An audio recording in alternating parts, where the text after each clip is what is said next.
Check it out. Just Kicking It listeners. Check it out. So, this is going to be the last shows on SOLC Network because Just Kicking It Soccer podcast has its own YouTube page. So go over there. You can click it in the show notes here below or just put in Just Kicking It Soccer podcast. We're over there putting more content up there.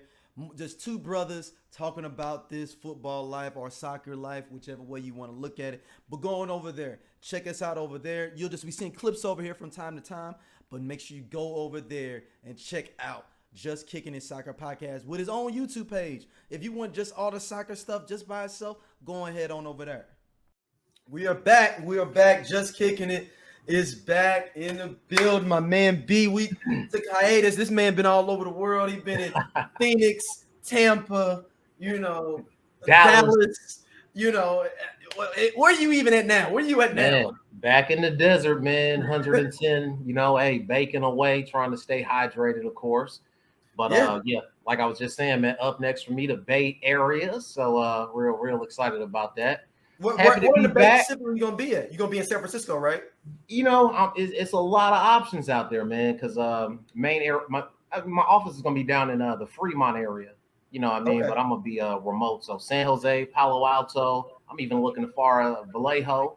You know what I mean? So, you other E40? yeah. It's another little nicer area on the opposite side of Vallejo. Because Vallejo looks like Berkeley. Yeah, it's got some some roughness to it for sure. Yeah. But the crazy thing, Six Flags is out there too. Okay, I didn't know that. Six Flags in Vallejo. Oh shit. Okay. Yeah. And then the winery's on the other side of the expressway. So like Vallejo's on this side, then you literally turn this way. That's where all the wineries are, like going towards Napa and Sonoma. Yeah, I've been out to the Bay a few times, but I'm still definitely learning, man. But man, back to the football, man. Let's get it in, man. Good to be back.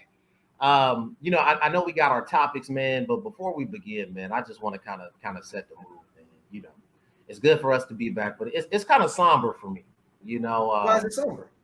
I'm not real excited about my club. I was kind of going through it, man. I had even reached out to you and asked you, what are y'all doing? To change allegiance, You said like when you was gonna go to Man City. Where else is there to go? I mean, if you can't beat them, join them. Kind of attitude, kind of philosophy. But no, in all serious, man. I'm a Chelsea blue through and through. But I just really feel like the drama, the storylines, even the play on the pitch is not the same as years past. And so I want that to be something that we really watch as a theme overall. I see a youth movement coming in, just like a lot of the other major sports, man. We always comparing the major sports. And I'm just curious how you're feeling about football, the Premier League being back. Where are you at? It's interesting. I know I saw a segment on ESPN FC, take it for what it is, for what it is for your coverage. But they were saying, is the 5 subs going to basically make it where it's really only going to be 10 quality teams in the world? Because now I can stack up. Now, Man City, before we'd be like, they could throw out 2 teams that could be in the Champions League. Now they literally could, like, oh, no, you're going to get ticked. Like, there's no problem you getting ticked. We have 5 subs. Right. Yeah. But at the same time, smaller clubs can now gear up and say the same thing. So if I'm a club that went up from the championship, now I can say, hey, you know what? You can really get some tick here as well. Because I got 5 stuff. So it just depends on how you move it. I think the game is changing overall because the money is changing, man. And the interesting thing is, I thought the Mbappe to Real Madrid was going to be the super nuke, the nuclear nuke for the transfers. Like I thought that was going to be the one that like set the precedent. PSG re-signing him kept us alive, I think, for another couple of years before like a nuclear takeover. Somebody saying 250 for a transfer, because that was what it was looking like. No, he was going to be free transfer. Oh yeah, he was ready. I mean, it's salary wise, he was going to make some stupid like 500,000 a week. 600,000 a week. Like that's before endorsements. He's going to make 600,000-700,000 a week. Right.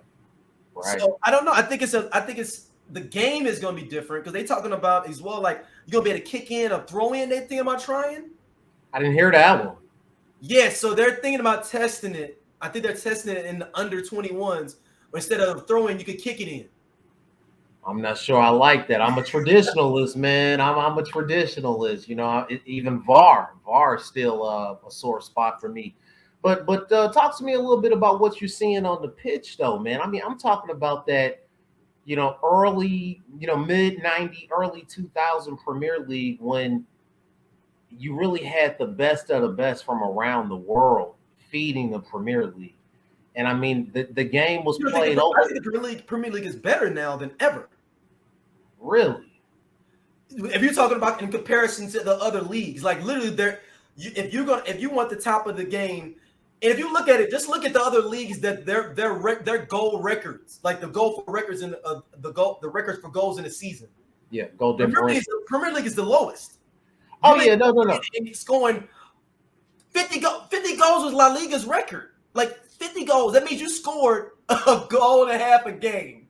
I would agree with you on overall quality of play, you know, overall Premier League against the other leagues. But I'm talking about within the Premier League, it's the haves and the have-nots. I mean, that drop is incredible. Oh, so you're saying that you think that there's a bigger discrepancy between the top 10 clubs and the bottom 10? Absolutely. Yeah. I think it's harder now. No. Because you got clubs that'll come in and pop you now. Like a Crystal Palace can hit you. You know what I see, man? Everybody signs a young African central defensive midfielder, right? Right. It's like the go-to move, right? From France. Like you think like Celesio from Crystal Palace, somebody like that. Exactly. That's a prime example today. I mean, that's just the common move where this player is going to come in, use their physical attributes, play the ball backwards and sideways is what that translates to, and try to disrupt and be defensive minded. I think that's what the bottom 10 teams playing style is. And I mean, let's be real. Manchester City, who's going to challenge Manchester City? What are we watching the Premier League for? Man, yeah, Manchester City's so far ahead. But I will say they are Erling Haaland injury away from this all being equal. And we know he likes to get hurt. Unless he was faking hurt in Dortmund all the time. I mean, if Twitter is any indication, I'm already ready to throw up the B. Is he a bust? Early? Hey. We saying just for the Community Shield game? Hey, even the other preseason games, you know, like, and you know, when you look at him back at Dortmund, you know, he fed off of service. He's not taking the ball, beating two defenders and, you know, some, you know, upper 90. He needed Jadon Sancho. Real talk. That was his feet. That was his guy. Rate of putting it on a plate, tapping, you know, 3 yards, you know. That kind of thing. You know what I'm thinking about? You're right. He's touching it two or three times, or he's getting a header or a one-timer. Like you said, he's not taking nobody off the dribble and like making a play. Not at all. He's hitting it, settling it, and then boom, I'm shooting. Exactly. That's right. It's like a taller Lukaku, basically, right? That's what Lukaku did. I almost want to say a less skilled Lukaku. Ooh. You know, and the other thing is I'm not sure about the movement yet. I'm not sure about the mentality yet. But I mean, he has the best coaching in the world, so I think those things will come with time, repetition. And he's got to adapt. I mean, you're going where you only have to play Bayern and maybe Leipzig, you know, and you can take off against Frankfurt, off against Cologne, and be like, I'm just gonna do what I do. Yeah, that's why I think the Premier League is more quality. There's 10 to 12 teams that you have to go out there and you have to bust your ass on. Unless you're Manchester City. Then it's just a walk through the park. You know what I mean? It's schoolboy. And that's why I have this cloud over me. That's why I'm like, I'll be up at 4 a.m. tomorrow to watch, of course, but I'm just not excited. It's not that spark, man. I mean, I remember when, you know, watching Everton, watching Middlesbrough, you know, watching West Ham, you know, that was fun, man. Blackburn Rovers. But it's the money, right? when Man City didn't get when they didn't get caught with the financial fair play, we already should know what it was then. Remember when Middlesbrough had like that young Brazilian Juninho? He was he was like a poor man's Kaká. You know? He was. Like guys like that on mid-level teams. Where is that now? I mean, you got Tielemans at Leicester. Like, that's a drop-off to me. You think Tielemans is a drop-off? That's a poor man to me. That's a drop-off. Yeah, that's a talent level. Tielemans is going to get that bread. He's going to be the next big player to change teams. He's on the national team. He's an integral piece. You know, I see all of that. Are you still salty from the Tielemans goal against Shaw in the FA Cup? Is that what we're looking at right now? Like, that was the goal of the year, too. Like, I mean, he's a skilled player. Don't get me wrong, man. I'm not dogging him, but it's different, man. It feels different. Leicester is done for, and that's because Schmeichel leaving more than anything. And then everybody's up for grabs on their team. Like, everybody's in a transfer situation. Like, Madison, Tielemans on the board. Vardy's 75 years old. Man. What's the other? Barnes. Yeah. And what's the brother on their squad? Inicho. Oh yeah. All of them up for grabs. That's a rough situation, man. You know, because they won it all. They got the money. You know, they're going to be one of those clubs you'll be doing a documentary on 5-10 years from now, looking back at how they spent that money. So it's going to be. Are you talking about like is it going to be like a like the little team that could, Doc, or it's like. Right. Or it may go into a situation where they turn into so much debt, drop so many levels, you know, where the fans buy the Barcelona, club. like Barcelona is right now. Here we go. Barcelona. Hey, man. Look, they're literally trying to make Frankie Dion leave. Like, we can't, and they owe him 15 mil. You know that, right? Well, I knew it was a lot. That's the reason he's leaving. It's like, I can't leave. They owe me some bread. I actually like Barcelona's roster right now. You know, but they can't keep it unless they sell off players. Like, they literally are like, yo, we will be in the red all year. I think they've done well compared to where we were at Christmas time, January. Hey, it's a 180-degree turn from there. Are they going to beat Real Madrid though? Nah. My money says nah, not at all. But I'll watch. But overall, I think that the Premier League is even. I think it's quality of players, maybe not the quality of the game, but I think more teams have marquee players up and down the roster that we can name. It's a lot of names. I think that's just because, you know, we have the technology now. I mean, we're okay, good point. You know, but I just see so many young players on a lot of clubs who just don't have it, where they have the potential, but they don't have it. Where I remember a lot of 27 to 32-year-olds who were doing the business week in, week out, and was still a match from a Manchester City type, was still a match off the top four, where your club would have to pull off the Fergie magic to beat Blackburn Rovers. I don't see that anymore. Manchester City's going to roll out there, you know, 22 players and steamroll you. And really, and Manchester City being good. But you're going to have Newcastle now coming up. They've been making hella moves on the low. They just waiting to splash their cash. They just wait. They just like, we just need to get 8th place or 7th and make the Europa Conference League. Then we can spend our money. That was speaking of that. That's absolutely correct. I saw in the Daily Mail today that supposedly their ownership, you know, the new Sheik ownership group, they actually have investments in Chelsea's American owner, who's just taken over. So isn't that illegal? Wouldn't that be illegal? I think it's in a completely different business venture, you know, so it's unrelated. We're talking about billionaires. Because you said, because like wasn't Italian leagues doing that before, where they own a team in division, like I guess was Serie B, Italia B or whatever, Serie B, and have a team in Serie A. Oh yeah, that happens, and that's semi-legal to a degree, you know, based on certain league rules. But this is just more of the financial. In the investment world, they have business that crossed, where Newcastle's owner holds some bonds that the American Chelsea owner is buying. So, you know, Newcastle has a direct influence in the profitability and financial future of Chelsea's new owner. So that could be an issue. And mentioning that, how do you like your new owner? It's early, man. I'm definitely not impressed by the transfers, that I've seen. Is that his fault, or that everything just got jammed up? Where it's like we couldn't send, because y'all couldn't spend more than $20,000 on a flight at one point. So who was going out scouting players? The timing, it definitely was a shorter window with a lot of things at play. So you got to take that in consideration. But you see other clubs are better organized and they execute, right? They have a transfer list, they make the funds available, they select the targets, and they're executing it. And that's what I really want to see from a top level Premier League club with a fan base like Chelsea. Like, come on, man.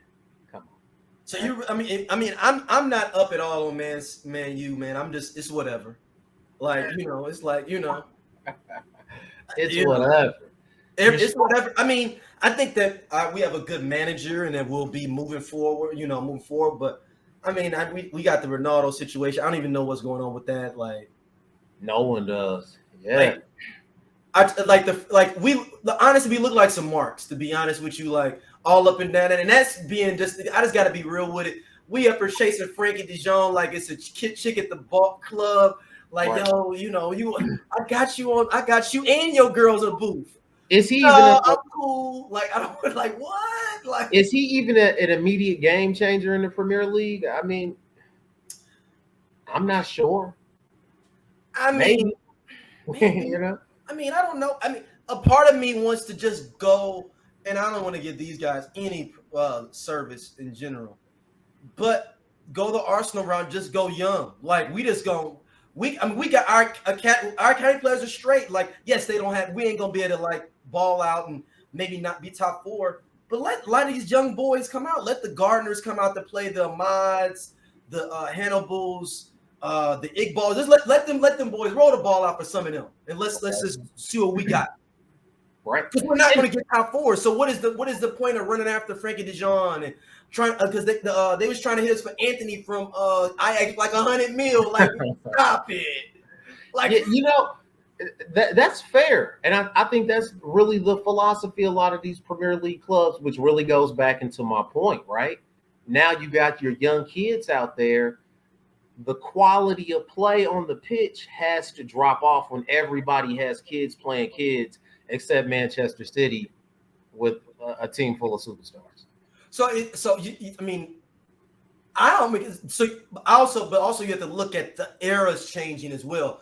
Messi, Ronaldo, Benzema, your Lewandowski's, all those guys, anybody that's a name, even Neymar, shit at this point, damn near, they are the early 2010s, late 2000 guys. Mbappe's the future. You know what I'm saying? Haaland, I guess we'll see. I mean, he's the poster child for the future. Yeah. Odegaard. You said who? Odegaard at Arsenal. Odegaard, right? Yeah. You're right. Mane to a certain extent. Mane, and hold on, got to give you your flowers in this when we go into Mane. You predicted this very early in the show because you brought up an article where his country's manager or somebody he knew that said you're gonna have to leave Liverpool if you're gonna win the Ballon d'Or. Yep. If anybody, our long-term listeners remember, that's one of our first episodes. B brought this up and said it was gonna happen. No, that's absolutely right, man. Good memory. Yeah, and I'm happy for him, man. I mean, talking about people on huge weekly money, that's going to be a game changer, not only for him, but I always hear about how much he's doing back in Senegal. You know what I mean? So gotta salute that. Look, we can jump into that next topic, man. I want to talk about this World Cup for a minute, man. Yeah. Hey, if looking at Senegal's bracket, they can go to the Final Four on the low. Like, if the groups, of course, it all depends on if somebody. I'm just saying, if you go off the favorites and you just do the favorites and then just put them into their groups and the high matches up, Senegal could go to the Final Four. They also are trying to set this up for the Messi Ronaldo show as well for Final Four or potential finals. But they've set them up on both sides of the bracket. Either way, you're either gonna get them in semis or the finals. They're setting it up. Now let FIFA say, that was all just the bounce of the ball. That's all that was. But we all know. You put U.S. and England in the same group on Thanksgiving Day. I mean, the soccer gods are strong, but come on now. Look, come on. Do you know how people understand how big this game is going to be until it gets there? Yeah. People are not going to go out on Thanksgiving. Like, it's going to be like Thanksgiving is going to start late. U.S. versus England. And I was just looking at that the other day. I got to look at what time that game is, man. But I know I'm locked in. I'm gonna have my plate, 3, 4, 5 different desserts. And I think it's going to be in the morning. It's going to be early because okay. Yeah. They're at least 6 to 8 hours ahead of us. Yeah. So you're talking. I mean, let's say it's I'm gonna be rough. Let's see if they really about their bread. They'll make it a night kickoff at 7. No. Oh no, because NBA, no, NFL is gonna be Do you think that I don't know, man? That wouldn't be a good look. I would not go head to head against the NFL on Thanksgiving. No. So you think they'll make that game early? So you said that it's gonna be in the morning. I think it'll be before noon. Okay. Compete with the Macy's Day Parade or something. Yeah. Okay. So they're gonna have people out early for Thanksgiving. Oh yeah. Yes, sir. On Thanksgiving Day, like that's the U.S. leaves the country. The pilgrims in the story they tell leave England from persecution. The story they try to tell, and then they hang out with these Native American brothers and sisters, have a meal, running away, and then this is. You can't write. It's gonna be incredible. Yeah. We gotta link up, figure something out, to hook up on that. Yeah, and you know what? They got the new soccer bar should be open across the street. Yeah. From the stadium. Yeah. Hey, shout out to them. They took their bread. They held on to that. Remember, we used to go there for quarter beers back in college. Remember? Is that Maggie O'Brien's? Yes, that's the same spot. Okay. Oh, that's where it's at. Oh. Yeah. So it's right across the street. It was on the opposite block. Okay. No, it's right across. They're right across. Literally. So they held on the real estate. Nobody was going. Look, now they got renovations going on. I'm talking about brand new renovations, new marquee. Wow. They're closed right now for renovations. Like. Oh yeah. Opening in October. They're gonna make their money back 110-fold. Yeah. You go to the bank like, I know we haven't paid. What's up, y'all? This is RVS. This is ROD, aka Rated R. And we are the We Coming For You cast. And we talk about pro wrestling from a black dude's perspective. Tell them what they can expect on this here podcast. Oh, we gonna give you all the raw and dirty and everything black from AEW, WWE, Impact Wrestling, and any other wrestling in between. If you want your wrestling unfiltered, uncensored, and you want it raw, you need to subscribe to the We Come For You cast. Right here on SOLC Network. Correctly for at least 10 years. Right. But the stadium is across the street. Hey, what's the chances of seeing some 25-cent pitchers in there, man? No. You must see $20 pitchers. That. Yeah, 20 a pitcher. But no, World Cup, man, it's going to be interesting this year. Right. I just can't wait. I don't like this winter thing with it, like in general, like this winter but I think for this throw off with it to try to do something different. Right. Because now it's going, maybe it can invigorate your leagues for these people to watch coming up for the rest of the season. Like, I was watching the U.S. team. Pulisic plays for Chelsea. Them games start in 3 weeks. Okay. Yeah, right into it. Yeah. No, man, I think that was excellent. And the other thing you're talking about over there, is going to be summer. So the stadiums supposedly have air conditioning, but are also open at the same time. So that might be an issue, man, for a lot of players, from going from, cold temperatures to that extreme heat. I think that's going to be a factor. Oh, yeah. And the injuries are going to be a key, too, because that's what I was saying. Is Man City going to win it? I got to see what everybody's roster going to look like after the World Cup. Okay. Yeah. And World Cup fatigue. So let's say Holland is going to be straight because Norway's not in it. So he's going to be rested up. Right. But let's say I'm trying to think of somebody that will go far. Like who's on Belgium? That's Tielemans is on Belgium, right? Oh yeah. I'm trying to think of somebody that's like a little more high profile. I'm just thinking of somebody that may be fatigued coming back, and I got the league starting back up in 2 or 3 weeks. Kevin De Bruyne for Manchester City. There you go. There you go. So let's say Belgium makes the finals. Right. So they're playing all the way to mid-December.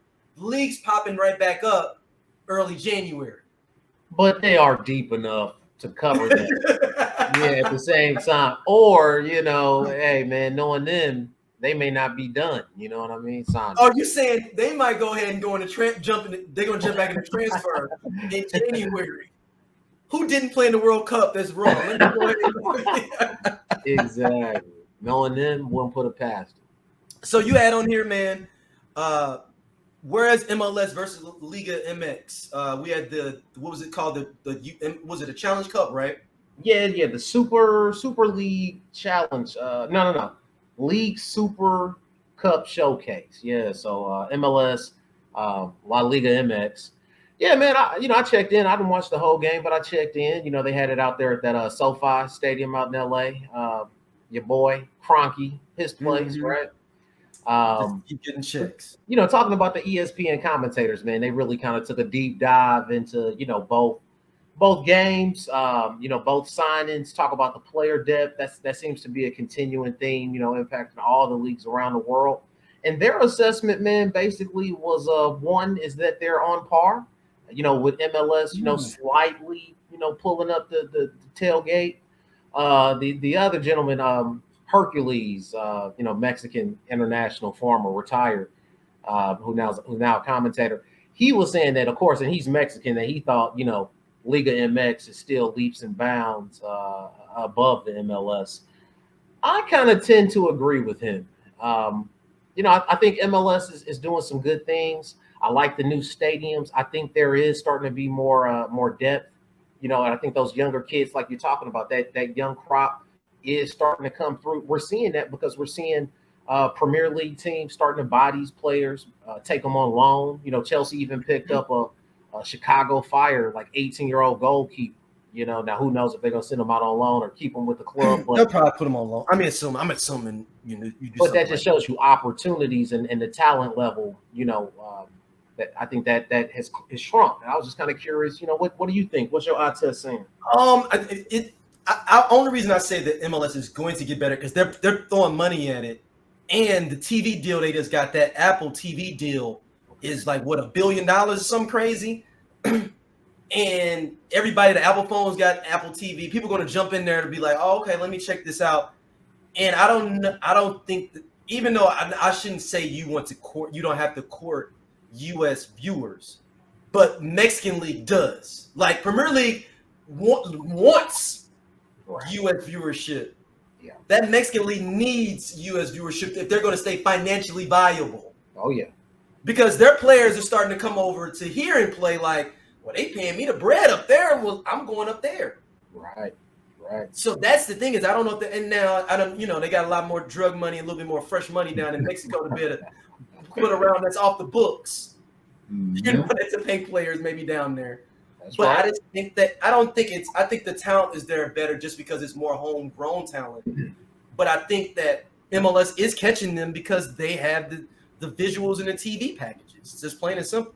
Yeah. Money is always the great equalizer. Some people start bringing up Chicharito. He's a good example. Mexican. He's done the business all over the world. Your club, Real Madrid, back to LA Galaxy. I think he was the highest paid player in the MLS. Now I want to say he's second highest. 7 goals is the return this year. I mean, but like you're saying, that's not good money.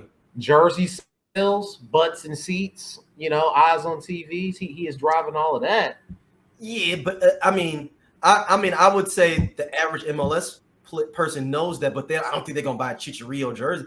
I would think the great Gareth Bale would get more jersey sales than him right now.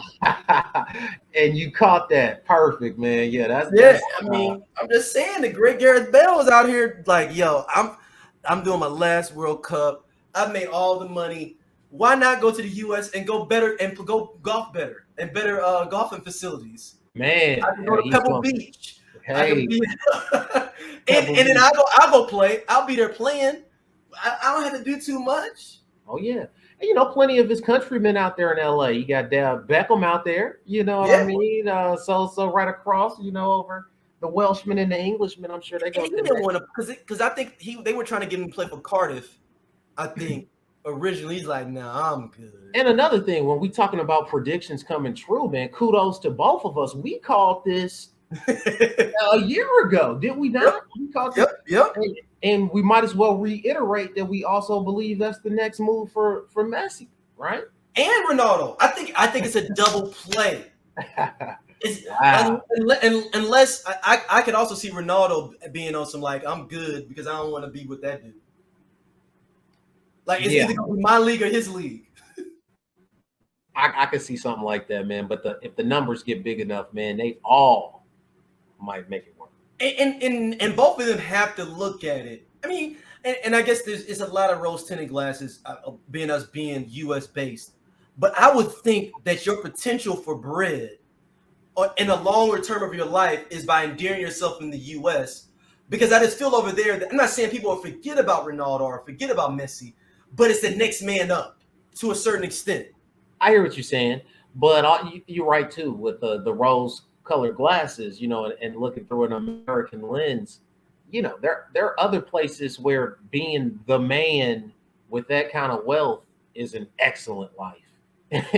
So I mean, shit. No, I'm not saying they live here. I'm just saying endearing yourself even more okay. here. Okay. Like, even if you play here for a year or two, like, man, I can do whatever. Soak it all in. Take advantage. Yeah. Cash out. I'm doing whatever I want to do now. Right. And we've seen that. Ronaldo also just got off. He just got almost jammed up in Vegas, so he might be keeping it low. Yeah. I didn't thought about that. He just got off of that. He might be like, I'm good on the U.S. as a whole. Man, that's another good point. Yeah, he don't even want to think about that one. Nah. So, all right, man. We got a U.S. coach in Brighton. Yeah. Just wanted to bring that up, man. Shout out Jesse Marsch, man. Former MLS player. I think he played for Chicago Fire, I want to say. I think he was also maybe Columbus, I want to say. Yeah, I'm looking him up now. Man, I'm getting old, bro.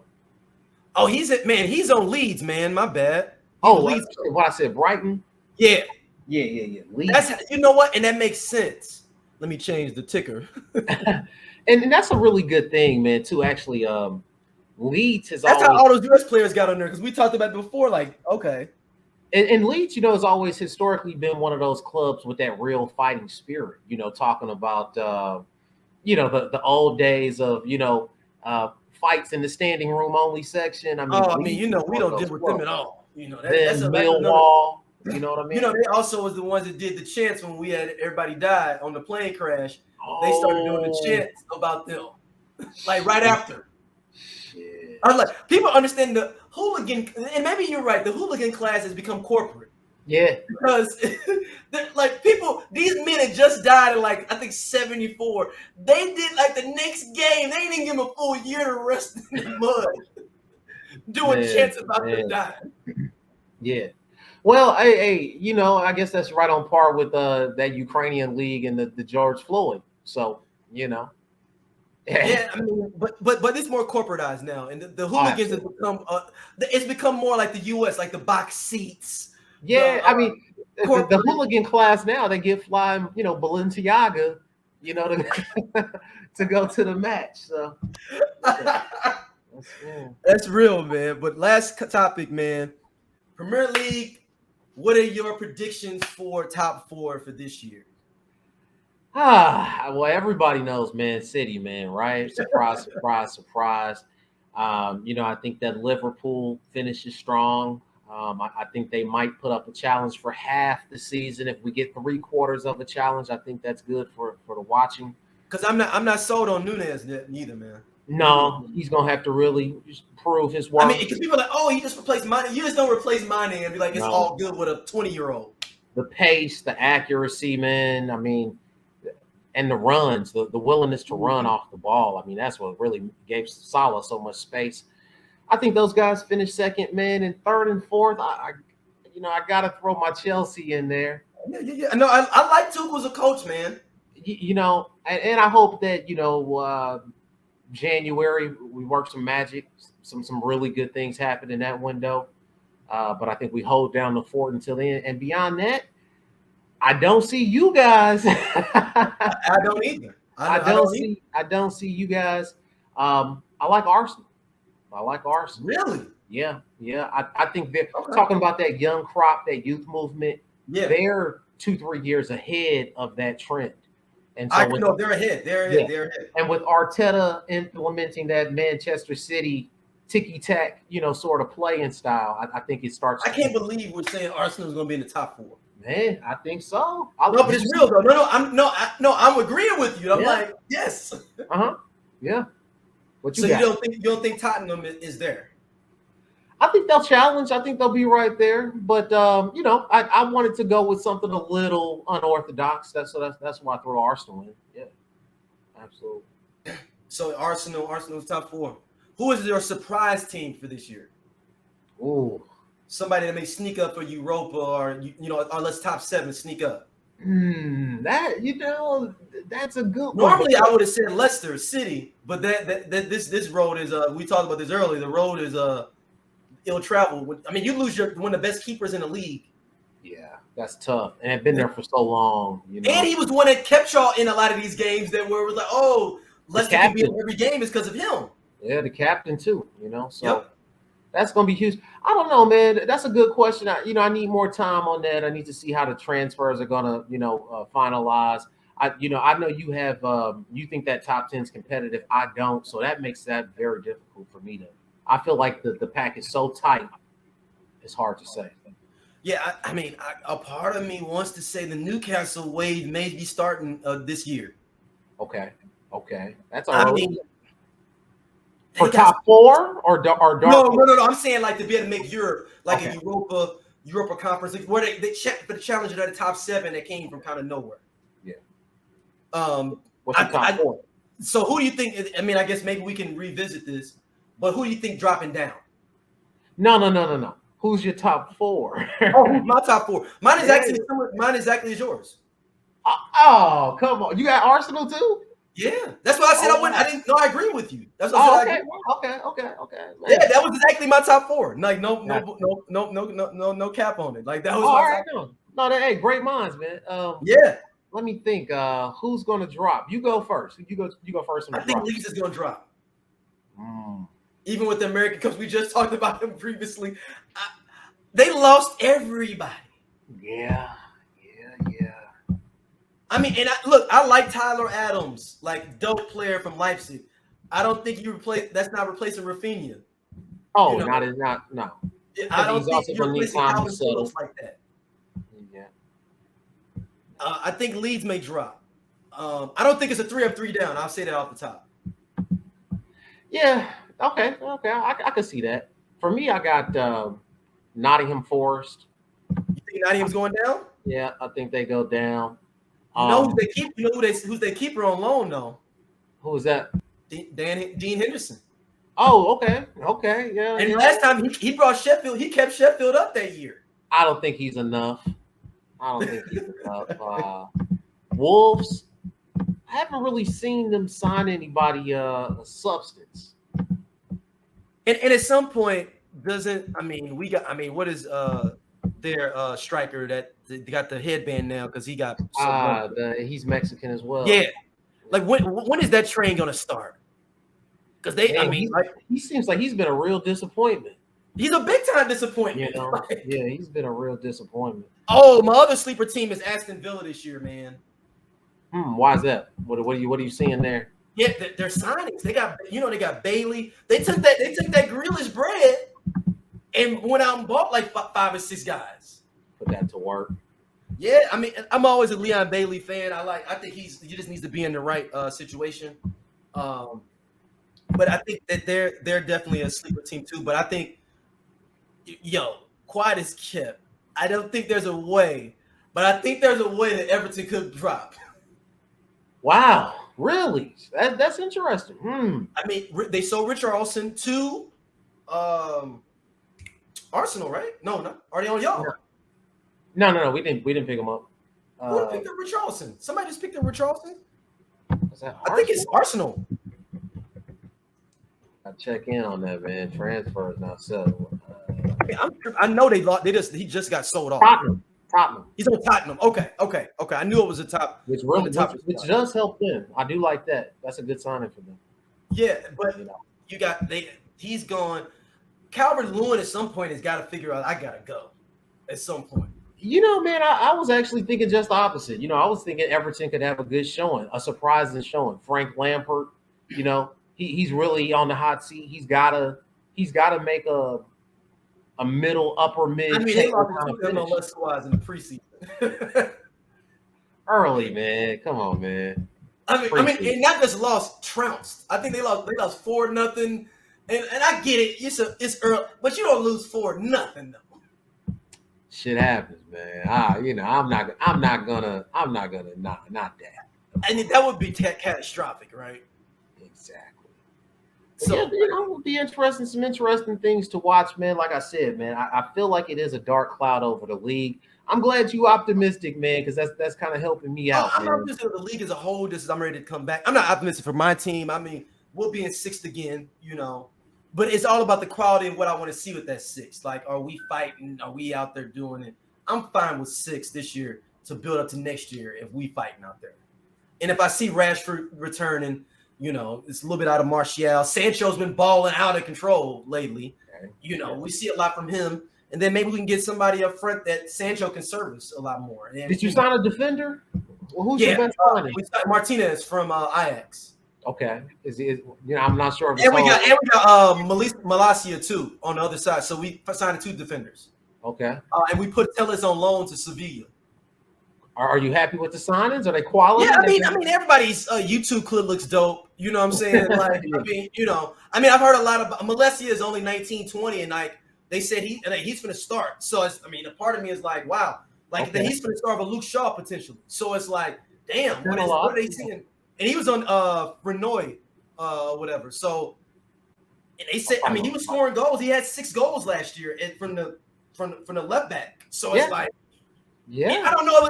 Also it's the Dutch league, Eredivisie league. I mean, does it translate? Yeah. Yeah. So that's what I'm saying. So yeah, he's supposed to be good. So is Martinez supposed to be like one of the top center backs potentially in the world that we got?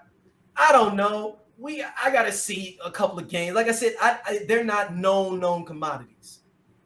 Right. So that's why I'm cautiously optimistic. Like until we sell Harry Maguire, I'm cautiously optimistic. Man. Well said, sir. That's what we have to get that done. But man, we gonna wrap this up. Where can people hit you at, man? Still on Twitter, man. Very active on there at Phoenix Piff, man. Let's compensate about it. Let's talk Premier League. Let's talk football. Thanks for checking us out. We're gonna be very active this year. Yeah. And we got World Cup coming, so we gonna do some live joints, man. The World Cup is gonna be crazy. Absolutely, and St. Louis City. That's coming steady, fast on the way. So it's gonna be a lot of good stuff. This buckle up your seats for football coming up soon. It's gonna be especially with St. Louis getting a team. You're gonna see some different kind of fandom coming up. It's people already rocking the team hasn't even rolled the ball out. People have the flags, the bumper stickers, the decals on their cars already. Nobody even knows who's playing. Yeah, no. St. Louis always been the soccer capital of America, man. So hey, we gonna represent. Believe that. 314. You already know. Make sure. So next episode of the show, we will be going to our new full channel, just kicking it with his own channel, having his own content over there. But we want to put this on the main network to get everybody back fresh knowing it. So just go to Just Kicking It on YouTube. And I'm gonna put this on there as well, so it'll be on both. You'll get them on both sides, but all the content besides smaller clips will be on it from not on SOLC Network, but be over on Just Kicking It site. So everybody definitely watch out for that, and we'll see y'all soon. Peace.